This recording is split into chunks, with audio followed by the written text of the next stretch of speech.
Gênesis 2.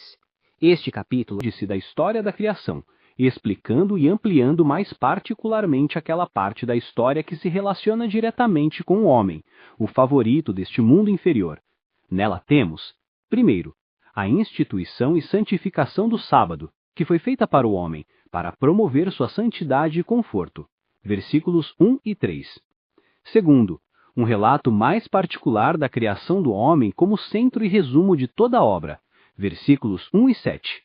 Terceiro, uma descrição do jardim do Éden e a colocação do homem nele sobre as obrigações de uma lei e aliança. Versículos 8 e 17. Quarto, a criação da mulher, seu casamento com o homem e a instituição da ordenança do casamento. Versículo 18, etc. A criação. Versículos 1 a 3.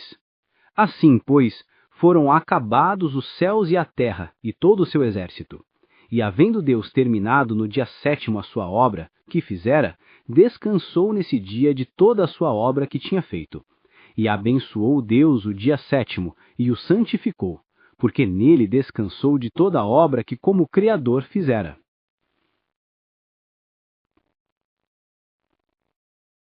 Temos aqui, primeiro, o estabelecimento do reino da natureza no descanso de Deus da obra da criação, versos 1 e 2. Aqui, observe. Primeiro, as criaturas feitas tanto no céu quanto na terra são as hostes ou exércitos deles, o que denota que são numerosos, mas organizados, disciplinados e sob comando. Quão grande a soma deles, e entretanto, cada um sabe e mantém seu lugar. Deus os usa como seus exércitos para a defesa de seu povo e a destruição de seus inimigos, porque ele é o Senhor dos exércitos, de todos estes exércitos. Daniel 4, versículos 35. Segundo, tão perfeita é a obra de Deus que nada pode ser acrescentado ou tirado dela. Eclesiastes 3,14. Deus, que começou a construir, mostrou-se bem capaz de terminar. Terceiro, após o fim dos primeiros 6 dias, Deus cessou todas as obras da criação. Ele terminou seu trabalho de tal forma que, embora, em sua providência, tenha trabalhado até agora, João 5,17, preservando e governando todas as criaturas e, particularmente, formando o espírito do homem dentro dele, ele não criou nenhuma nova espécie de criatura. Em milagres, ele controlou e anulou uma natureza, mas nunca mudou seu curso estabelecido, nem revogou ou adicionou a nenhum de seus estabelecimentos. Quarto, o Deus eterno, embora infinitamente feliz no gozo de si mesmo, ainda teve satisfação no trabalho de suas próprias mãos. Ele não descansou como alguém cansado, mas como alguém satisfeito com os exemplos de sua própria bondade e as manifestações da sua própria glória. Segundo, o início do reino da graça na santificação do dia do sábado, verso 3. Ele descansou naquele dia, e teve complacência em suas criaturas, então o santificou, e nos designou naquele dia a descansar e ter complacência no Criador. E o seu descanso é no 4º mandamento, uma razão para o nosso após 6 dias de trabalho. Observe. Primeiro, a observância solene de um dia em 7 como um dia de santo restanto e santo trabalho para a honra de Deus é o dever indispensável de todos aqueles a quem Deus revelou seus santos sábados. Segundo, o caminho da santificação do sábado é o bom e velho caminho. Jeremias 6,16. Os sábados são tão antigos quanto o mundo, e não vejo razão para duvidar que o sábado, sendo agora instituído na inocência, foi observado religiosamente pelo povo de Deus durante a era patriarcal. Terceiro, o sábado do Senhor é verdadeiramente honroso, e temos razões para honrá-lo por causa da sua antiguidade, seu grande autor, a santificação do primeiro sábado por Deus Santo e por nossos primeiros pais em inocência, em obediência a ele. Quarto, o dia do sábado é um dia abençoado, porque Deus o abençoou e o que ele abençoa é realmente abençoado. Deus colocou uma honra sobre ele, nos designou naquele dia abençoá-lo e prometeu naquele dia nos encontrar e abençoá-lo. Quinto, o dia do sábado é um dia santo, porque Deus o santificou. Ele o separou e distinguiu do resto dos dias da semana, e ele o consagrou e o separou para si mesmo e para seu próprio serviço e honra. Embora geralmente se considere que o sábado cristão que observamos, contando desde a criação, não é o 7º dia, mas o primeiro dia da semana. Mas sendo um 7º dia, e nós nele celebrando o descanso de Deus Filho e o término da obra de nossa redenção, podemos e devemos agir com fé nessa instituição original do dia do sábado e comemorar a obra da criação para a honra do grande Criador, que é desse modo digno de receber, naquele dia, bênção, honra e louvor de todas as assembleias religiosas. A criação, Gênesis 2, verso 4. Esta é a gênese dos céus e da terra quando foram criados, quando o Senhor Deus os criou. 5. Não havia ainda nenhuma planta do campo na terra, pois ainda nenhuma erva do campo havia brotado, porque o Senhor Deus não fizera chover sobre a terra e também não havia homem para lavrar o solo. Mas uma neblina subia da terra e regava toda a superfície do solo. Então formou o Senhor Deus ao homem do pó da terra e lhe soprou nas narinas o fôlego de vida, e o homem passou a ser alma vivente. Nestes versículos, aqui está um nome dado ao Criador, com o qual ainda não nos encontramos, e este é Jeová, o Senhor, em letras maiúsculas, que são constantemente usadas em nossa tradução para o inglês para insinuar que no original é Jeová. O tempo todo no primeiro capítulo ele foi chamado de Elohim, um Deus de poder, mas agora Jeová Elohim, um Deus de poder e perfeição, um Deus finalizador. Como o encontramos conhecido por seu nome Jeová, quando apareceu para cumprir o que havia prometido, Êxodo 6, verso 3, agora o conhecemos por esse nome quando aperfeiçoou o que havia começado. Jeová é aquele grande e incomunicável nome de Deus que denota que ele é de si mesmo e dá o ser a todas as coisas. Apropriadamente, portanto, ele é chamado por esse nome agora que o céu e a terra estão acabados. Temos, em segundo lugar, uma nota adicional sobre a produção de plantas e ervas, porque foram feitas e designadas para ser comida para o homem, versos 5 e 6. Observe. Primeiro, a terra não produziu seus frutos por si mesma, por qualquer virtude inata de sua própria, mas puramente pelo poder onipotente de Deus, que formou todas as plantas e todas as ervas antes de crescerem na terra. Assim, a graça na alma, essa planta de renome, não cresce por si mesma no solo da natureza, mas é obra das próprias mãos de Deus. 2. A chuva também é um dom de Deus. Não veio até que o Senhor Deus fizesse chover. Se a chuva é desejada, é Deus quem a retém. Se a chuva cai abundantemente em sua estação, é Deus quem a envia. Se ela vem de maneira distinta, é Deus quem faz chover sobre uma cidade e não sobre outra. Amós 4, verso 7. 3. Embora Deus normalmente trabalhe por meios, ainda assim ele não está preso a eles, mas quando lhe apraz, pode fazer o seu próprio trabalho sem eles. Assim como as plantas foram produzidas antes que o sol fosse feito, elas foram produzidas antes que houvesse chuva para regar a terra, ou homem para cultivá-la. Portanto, embora não devamos tentar a Deus negligenciando os meios, devemos confiar em Deus na falta de meios. 4. De uma forma ou de outra, Deus cuidará de regar as plantas que são de sua própria plantação. Embora não houvesse chuva ainda, Deus fez uma neblina equivalente a uma chuva, e com ela regou toda a superfície do solo. Assim ele escolheu cumprir seu propósito pelos meios mais fracos, para que a excelência do poder fosse de Deus. A graça divina desce como uma névoa, ou orvalho silencioso, e rega a igreja sem barulho, Deuteronômio 32, verso 2. Em terceiro lugar, temos um relato mais particular da criação do homem, verso 7. O homem é um pequeno mundo, composto de céu e terra, alma e corpo. Agora, aqui temos um relato da origem de ambos e da união de ambos. Vamos considerá-lo seriamente e dizer para o louvor de nosso Criador, de um modo assombroso e maravilhoso fomos feitos. Salmos 139, 14. Eliú, na era patriarcal, refere-se a esta história quando ele diz: Jó 33:6. Eu também fui formado do barro. E verso 4. O sopro do Todo-Poderoso me deu vida. E capítulo 32, verso 8. Há um espírito no homem. Observe então. Primeiro, a origem média e ainda assim a curiosa estrutura do corpo do homem. 1. A matéria era desprezível. Ele foi feito do pó da terra, coisa muito improvável de se fazer um homem. Mas o mesmo infinito poder que fez o mundo do nada, fez o homem, sua obra-prima, quase de nada. Ele foi feito do pó pequeno, como aquele que está na superfície da terra. Provavelmente não pó seco, mas pó umedecido com a névoa que subiu, verso 6. Ele não foi feito de pó de ouro, pó de pérola ou pó de diamante, mas pó comum, pó da terra. Daí ele ser dito que é da terra, choikos, empoeirado. 1 Coríntios 15:47. E nós também somos da terra, pois somos a sua geração e do mesmo molde.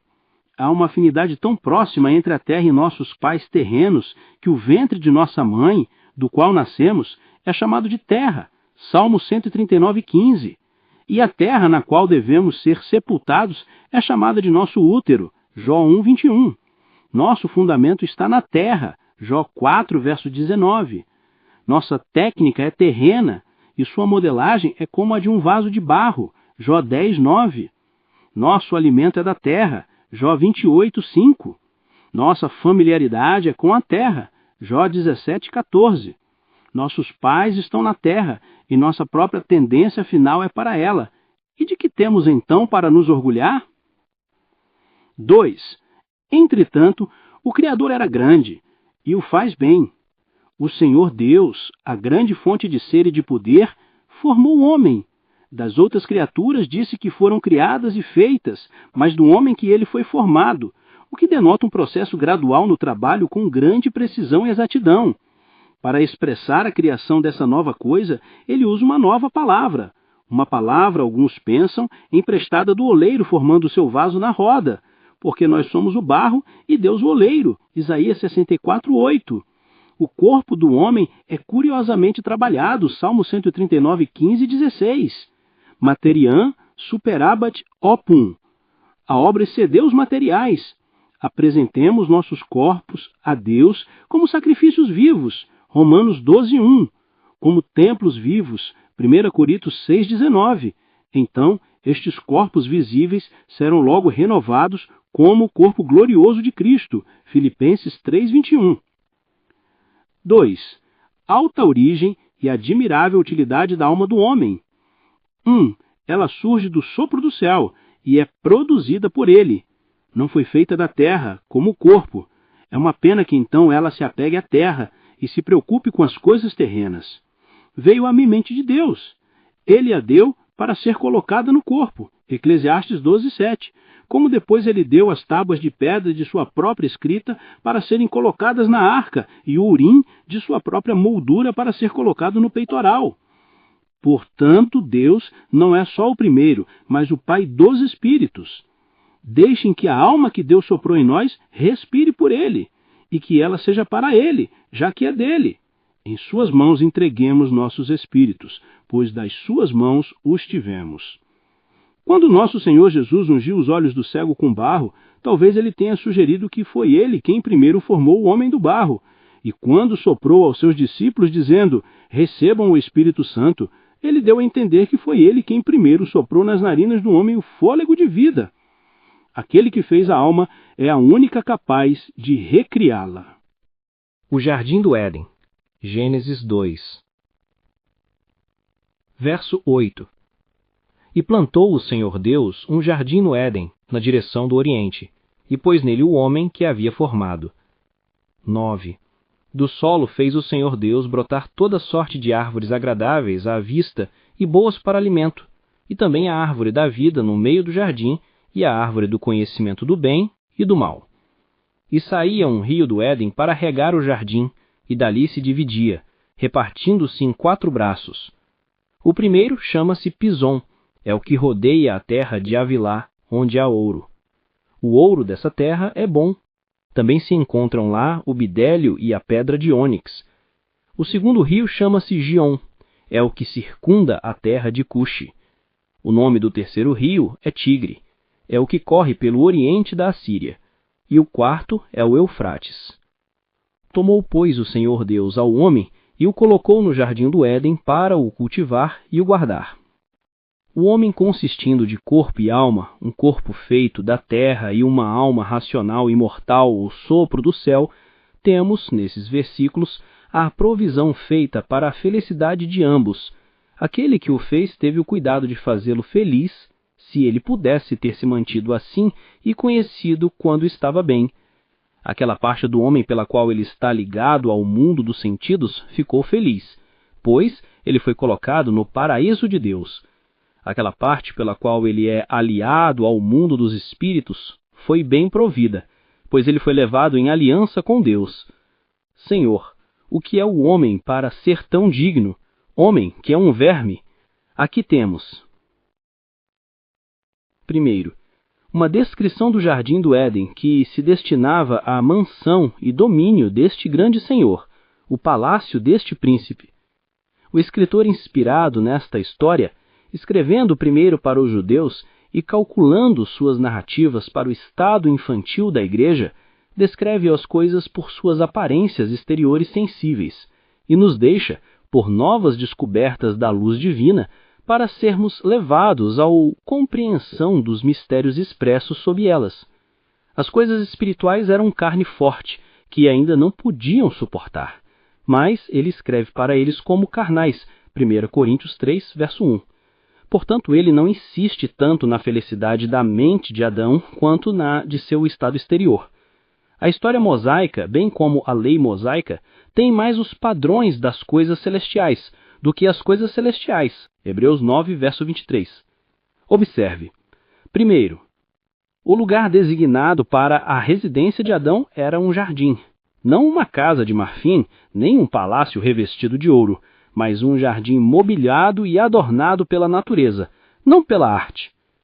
Que pouca razão têm os homens para se orgulhar de edifícios imponentes e magníficos, quando a felicidade do homem na inocência é que ele não precisava de nenhum. Assim como as roupas vieram com o pecado, as casas também. O céu era o teto da casa de Adão, e nunca houve um teto tão curiosamente pintado e pintado. A terra era o seu chão, e nunca houve um chão tão ricamente machetado. A sombra das árvores era o seu retiro. Sob elas estavam suas salas de jantar, seus aposentos, e nunca houve quartos tão finamente pendurados quanto estes.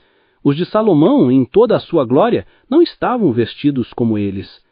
Quanto melhor nos acomodemos às coisas simples e quanto menos nos entreguemos a esses delícios artificiais que foram inventados para gratificar o orgulho e o luxo dos homens, mais nos aproximamos de um estado de inocência. A natureza contenta-se com pouco e com o que é mais natural, a graça com menos, mas a luxúria com nada. 2. A invenção e a mobília deste jardim eram obras imediatas da sabedoria e do poder de Deus.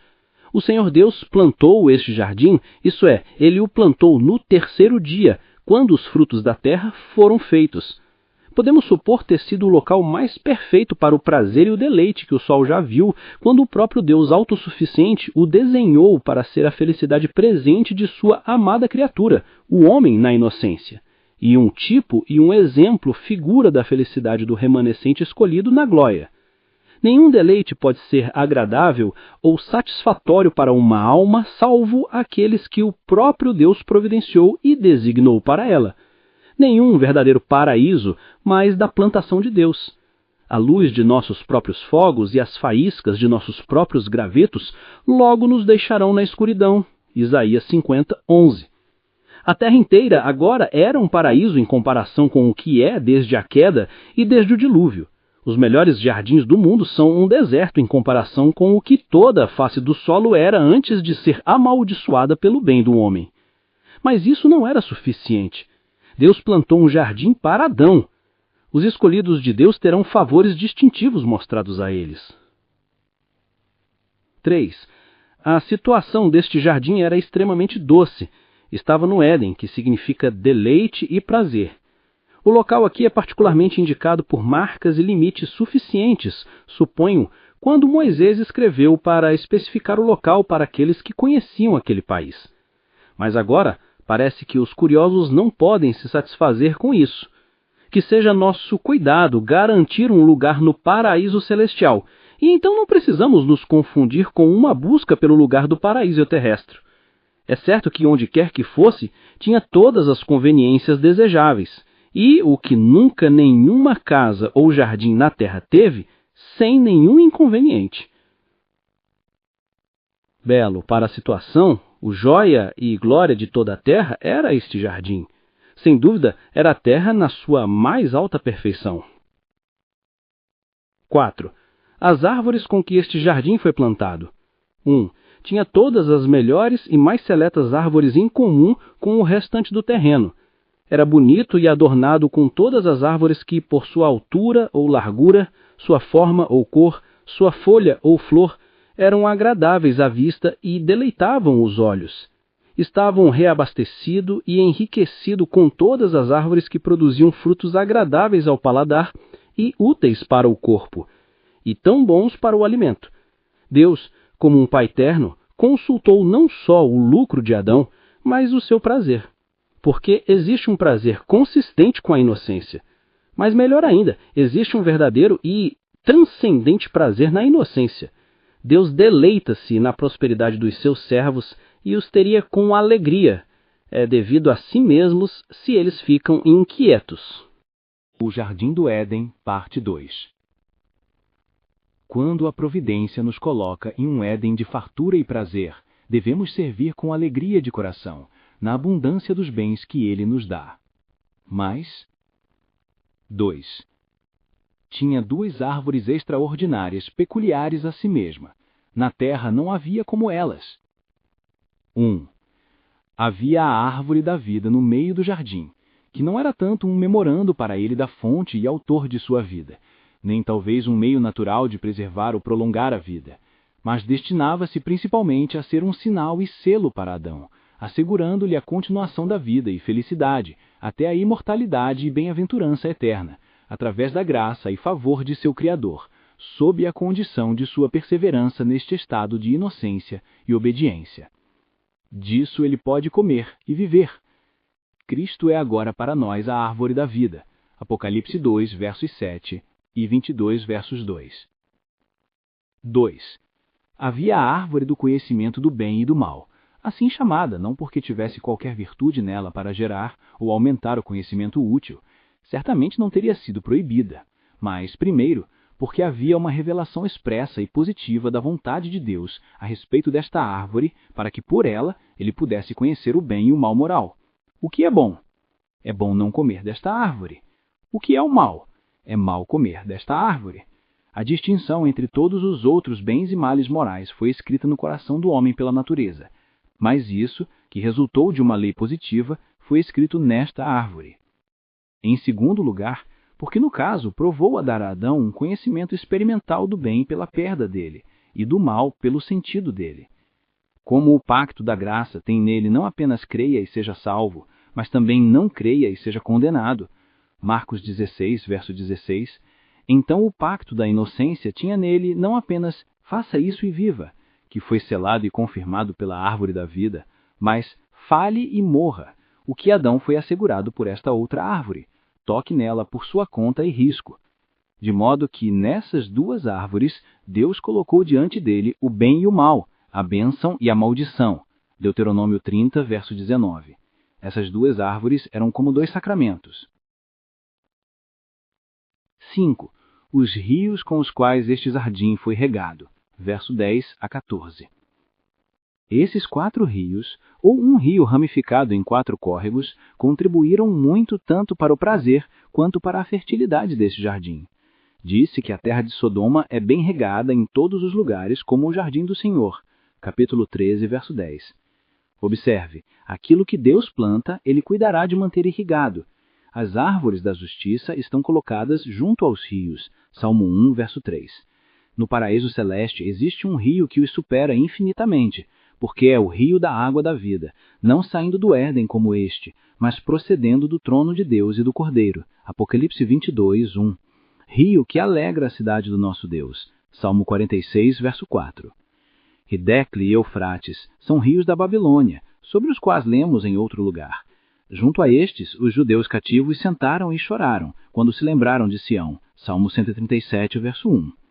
Mas me parece que eles tinham muito mais motivo para chorar, e nós também, com a lembrança do Éden. O paraíso de Adão era a prisão deles. Tal maravilha foi feito pelo pecado. Da terra de Avilá é dito, o ouro daquela terra é bom, e há bidélio e pedra de ônix. Certamente, isto é mencionado para que a riqueza do qual a terra de Avilá se vangloriava possa ser uma folha para o que era a glória da terra do Éden. Avilá tinha ouro, especiarias e pedras preciosas, mas o Éden tinha o que era infinitamente melhor, a árvore da vida e a comunhão com Deus. Assim podemos dizer dos africanos e indianos. Eles têm o ouro, mas nós temos o Evangelho. O ouro da terra deles é bom, mas as riquezas da nossa são infinitamente melhores. Em segundo lugar, a colocação do homem neste paraíso de delícias, verso 15, onde observe, como Deus o colocou em posse dela. O Senhor Deus tomou o homem e o colocou no jardim do Éden. Assim, verso 8 e 15. Observe aqui que o humano foi feito fora do paraíso, porque depois que Deus o formou, ele o colocou no jardim. Ele foi feito de barro comum, não do pó do paraíso. Ele viveu fora do Éden antes de viver nele, para que pudesse ver que todos os confortos do seu estado paradisíaco eram devidos à graça livre de Deus. Ele não poderia pretender direito de inquilino do jardim, pois não tinha nascido no local, nem tinha nada além do que recebeu. Toda a ibictagem estava para sempre excluída. Em segundo lugar, o mesmo Deus que foi o autor do seu ser, foi o autor da sua bem-aventurança. A mesma mão que o fez uma alma vivente plantou a árvore da vida para ele e o assentou junto a ela. Somente aquele que nos criou é capaz de nos fazer felizes. Aquele que é o autor dos nossos corpos e o pai dos nossos espíritos, ele, e ninguém mais além dele, pode efetuar a felicidade de ambos. Acrescenta muito ao conforto de qualquer condição se tivermos visto claramente Deus indo adiante de nós e nos colocando nela. Se não forçarmos a providência, mas a seguirmos e recebermos as pistas de direção que ela nos deu, podemos esperar encontrar um paraíso onde não poderíamos esperar de outra forma. Verso 47, 4. 2. Como Deus lhe assignou negócios e empregos. Ele o colocou ali não como Leviatã nas águas para brincar nelas, mas para cultivar o jardim e mantê-lo. O próprio paraíso não era um lugar de isenção do trabalho. Observe aqui, nenhum de nós foi enviado para o mundo para ficar ocioso. Aquele que nos fez essas almas e estes corpos nos deu algo com o que trabalhar, e aquele que nos deu esta terra para nossa habitação nos deu algo com o que trabalhar. Se não nos importamos de nossos negócios, somos indignos de nosso ser e manutenção. Os empregos seculares vão ser muito compatíveis com um estado de inocência e uma vida de comunhão com Deus. Os filhos e herdeiros do céu, enquanto estão aqui neste mundo, têm algo para fazer sobre esta terra que deve ter sua parte do seu tempo e pensamentos. E se o fizerem com os olhos voltados para Deus, estarão servindo-o tão certamente quanto estão de joelhos. A vocação do lavrador é uma vocação antiga e honrada. Era necessário mesmo no paraíso. Não para a luxúria, e dando ao homem a oportunidade de admirar o Criador e reconhecer sua providência. Enquanto suas mãos estavam sobre suas árvores, seu coração poderia estar com seu Deus. Há um verdadeiro prazer no trabalho para o qual Deus nos chama e nos emprega. O trabalho de Adão estava tão longe de ser um alívio que era um acréscimo aos prazeres do paraíso. Ele não poderia ser feliz se estivesse ocioso. Ainda é uma lei. Quem não quer trabalhar não tem direito de comer. 2 Tessalonicenses 3, verso 10. Provérbios 27, verso 23. E em terceiro lugar, a ordem que Deus deu ao homem na inocência e a aliança que ele então o levou. Até aqui vimos Deus como poderoso Criador do homem e seu generoso benfeitor. Agora ele aparece como seu governante e legislador. Deus o colocou no jardim do Éden, não para viver lá como ele desejava, mas para estar sob governo. Como não podemos ficar ociosos neste mundo e não fazer nada, também não podemos ser obstinados e fazer o que quisermos. Quando Deus deu ao homem um domínio sobre as criaturas, ele o deixou saber que ele ainda estava sob o governo de seu Criador. A árvore do conhecimento proibida. 16. E o Senhor Deus lhe deu esta ordem: de toda a árvore do jardim comerás livremente, mas da árvore do conhecimento do bem e do mal não comerás, porque no dia em que dela comeres, certamente morrerás. Observe aqui. Primeiro, a autoridade de Deus sobre o homem como uma criatura que tem razão e livre-arbítrio. O Senhor Deus ordenou ao homem, que agora era uma pessoa pública, o pai e representante de toda a humanidade, que recebesse a lei como recentemente recebera uma natureza, para si e para todos os seus. Deus ordenou a todas as criaturas, de acordo com sua capacidade. O curso estabelecido da natureza é uma lei. Salmo 148, verso 6, 104, verso 9. As criaturas brutas têm seus respectivos instintos, mas o homem foi feito capaz de realizar um serviço razoável e por isso recebeu não apenas o comando de um Criador, mas o comando de um príncipe e mestre. Embora Adão fosse um homem muito grande, um homem muito bom e um homem muito feliz, o Senhor Deus o ordenou, e o comando não depreciava sua grandeza, nem reprovava sua bondade, nem diminuía sua felicidade. Vamos reconhecer o direito de Deus de nos governar e nossas próprias obrigações de sermos governados por Ele, e nunca permitir qualquer vontade própria em contradição ou em competição com a santa vontade de Deus. Em segundo lugar, o ato particular desta autoridade é em prescrever-lhe o que ele deveria fazer e em que termos ele deveria permanecer com seu Criador. Aqui está. 1. Uma confirmação de sua presente felicidade para ele naquela concessão de toda árvore no jardim tu poderás comer livre. Isto não era apenas uma concessão de liberdade para ele, ao tomar os deliciosos frutos do paraíso, como uma recompensa por o seu cuidado e esforço em vesti-lo e mantê-lo. 1 Coríntios 9, versos 7 e 10. Mas era, além disso, uma garantia de vida para ele, vida imortal, mediante sua obediência. Porque a árvore da vida estava colocada no meio do jardim, como o coração e a alma dele, sem dúvidas, Deus estava de olho nisso, especialmente nesta concessão.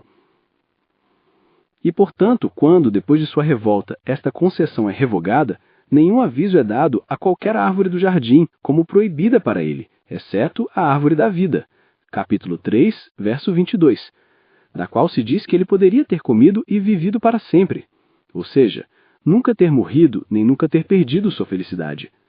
Continue santo como você é, em conformidade com a vontade de seu Criador, e você continuará feliz como você é no gozo do favor de seu Criador, seja neste paraíso ou em outro melhor. Assim, sobre a condição de perfeita obediência pessoal e perpétua, Adão tinha certeza do paraíso para si mesmo e seus herdeiros para sempre. 2. Uma prova de sua obediência sob a pena da perda de toda a sua felicidade. Mas da outra árvore que estava muito perto da árvore da vida, pois se diz que estão ambas no meio do jardim, e que era chamada a árvore do conhecimento, no dia em que dela comeres, certamente morrerás.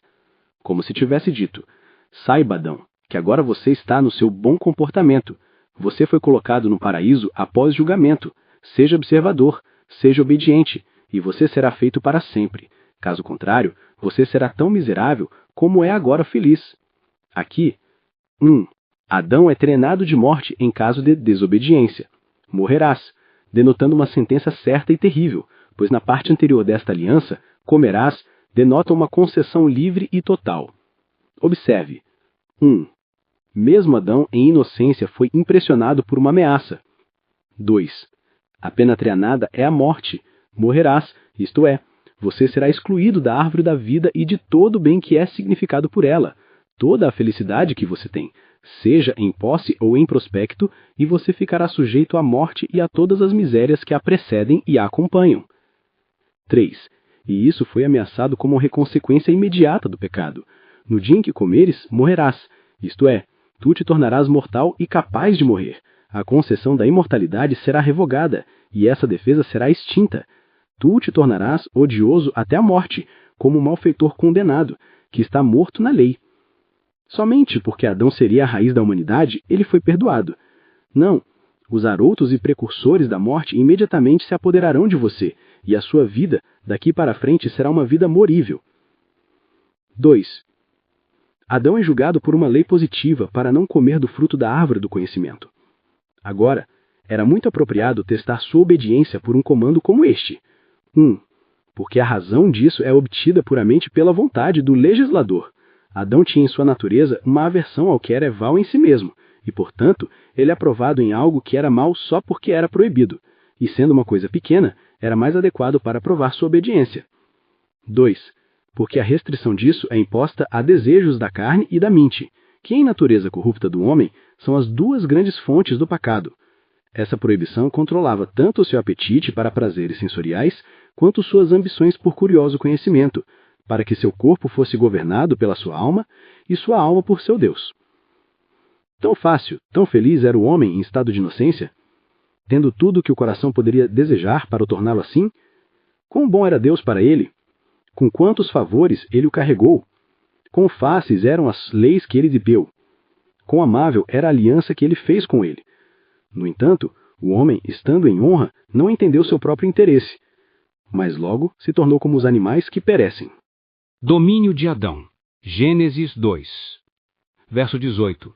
Disse mais o Senhor Deus: não é bom que o homem esteja só. Far-lhe-ei uma auxiliadora que lhe seja idônea. 19. Havendo, pois, o Senhor Deus formado da terra todos os animais do campo e todas as aves dos céus, trouxe-os ao homem, para ver como este lhes chamaria.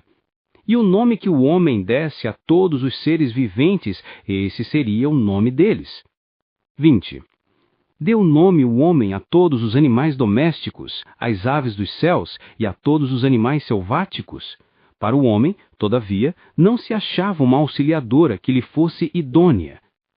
Aqui temos, um exemplo do cuidado do Criador para com o homem e sua preocupação paternal por seu conforto. Verso 18. Embora Deus o tivesse deixado saber que ele era um súdito, dando-lhe uma ordem. Versos 16, 17.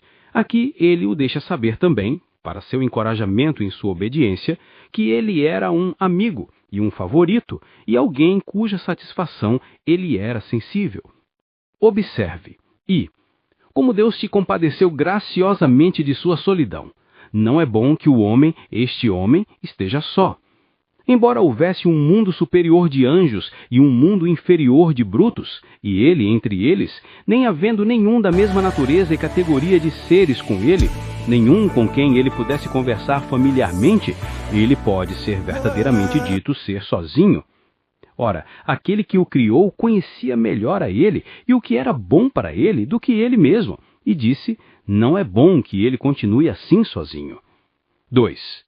Não é para seu conforto, porque o homem é uma criatura sociável. É um prazer para ele trocar conhecimento e afeto com os de sua mesma espécie, informar e ser informado, amar e ser amado. O que Deus aqui disse do primeiro homem, Salomão diz de todos os homens, Eclesiastes 4, verso 9, etc., que 2 são melhores que 1, e ai daquele que está sozinho. Se houvesse apenas um homem no mundo, que homem melancólico ele deveria ser. A solidão perfeita transformaria um paraíso num deserto e um palácio numa danjorra.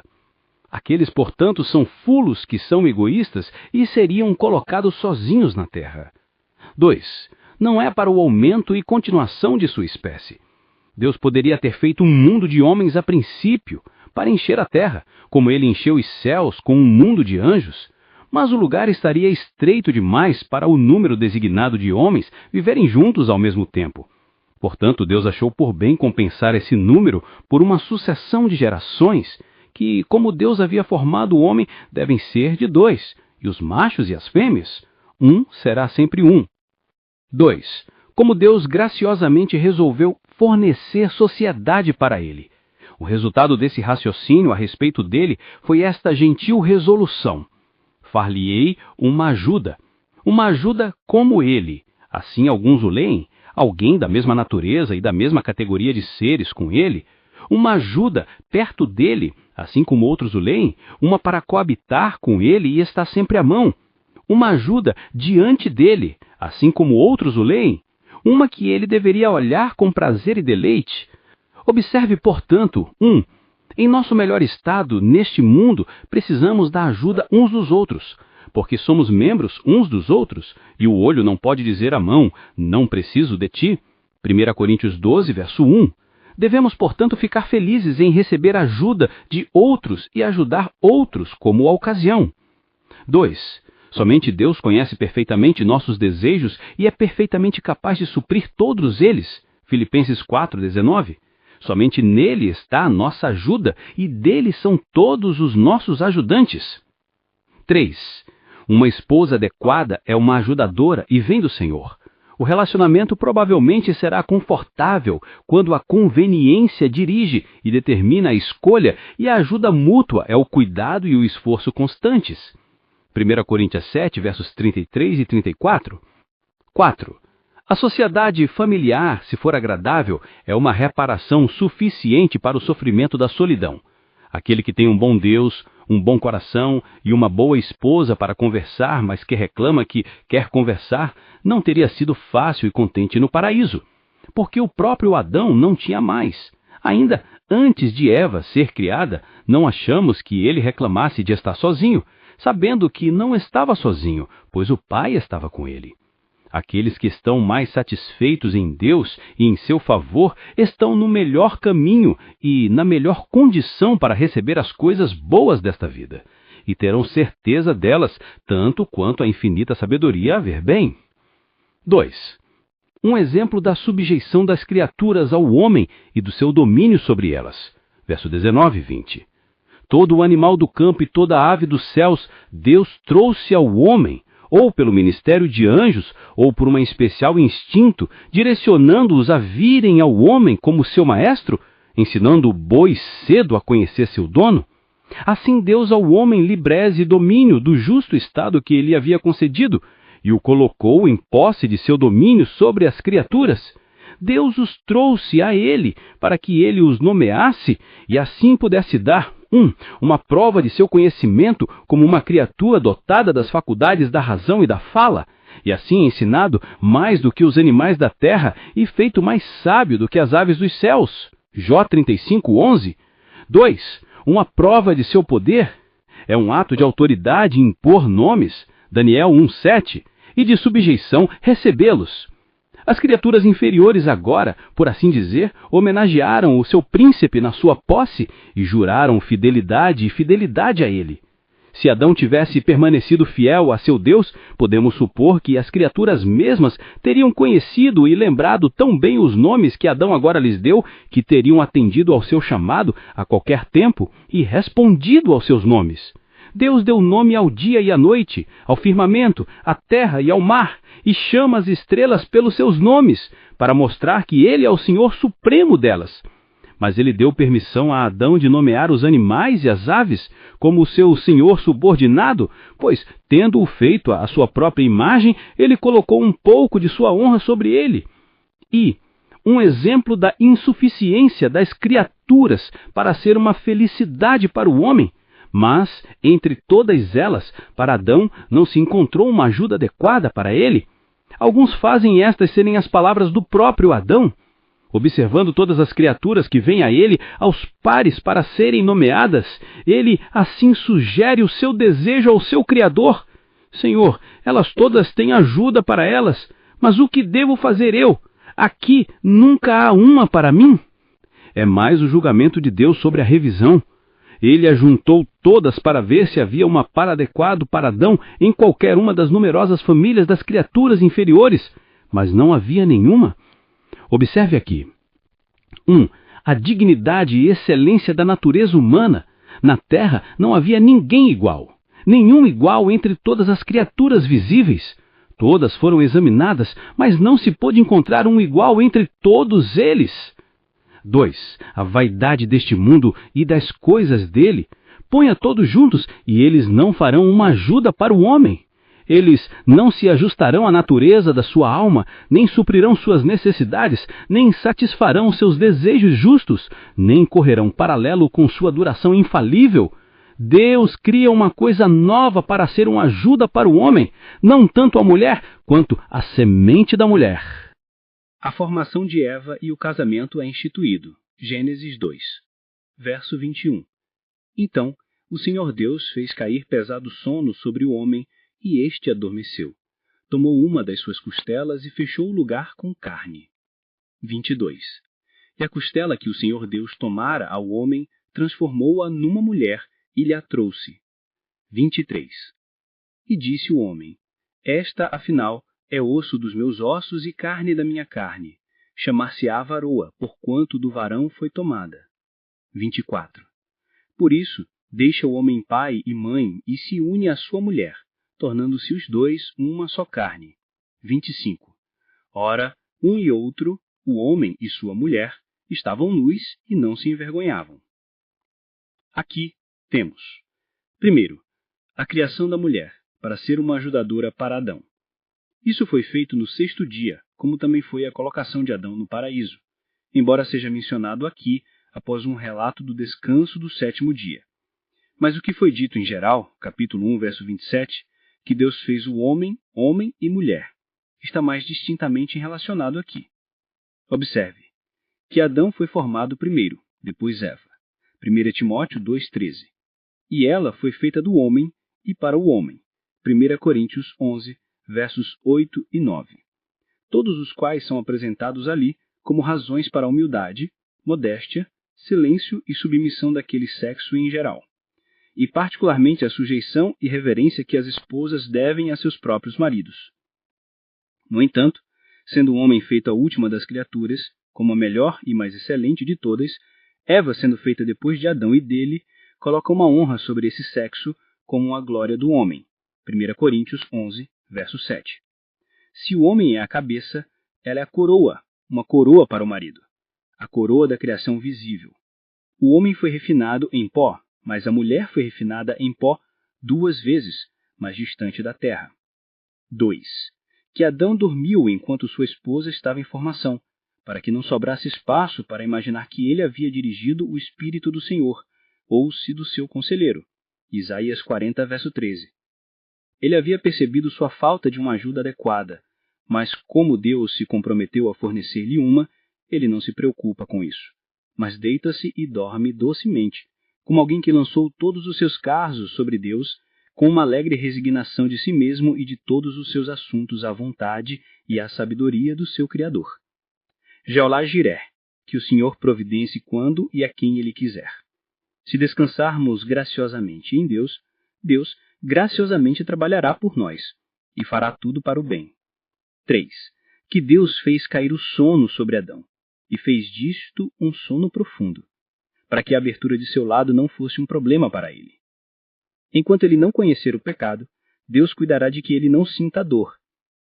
Quando Deus, por sua providência, faz isto ao seu povo, que é doloroso para a carne e sangue, ele não apenas consulta a felicidade deles na questão, mas por sua graça, ele pode acalmar e compor os seus espíritos para torná-los fáceis sobre as mais agudas operações. 4.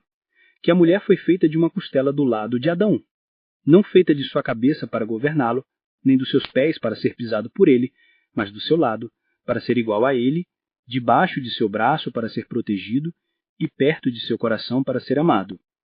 Adão perdeu uma costela e, sem qualquer diminuição da sua força ou beleza, pois não há dúvida de que a carne foi fechada sem cicatriz. Mas, em vez disso, ele teve uma ajuda adequada para ele, que compensava abundantemente sua perda. O que Deus tira de seu povo, ele restaurará, de uma forma ou de outra, com vantagem. Nisto, como em muitas outras coisas, Adão era uma figura daquele que havia de vir, pois do lado de Cristo, o segundo Adão, sua esposa, a Igreja, foi formada quando ele dormiu o sono profundo da morte na cruz, a fim de que seu lado fosse aberto e saiu sangue e água. Sangue para comprar sua Igreja e água para purificá-la para si mesmo. Ver Efésios 5, versos 25 e 26. Em segundo lugar, vejamos sobre o casamento da mulher com Adão. O casamento é honroso, mas este certamente foi o casamento mais honroso que já existiu. no qual o próprio Deus teve o tempo todo uma mão imediata. Os casamentos, dizem eles, são feitos no céu. Temos certeza de que foi assim, pois o homem, a mulher, o casamento, foram todos obra do próprio Deus.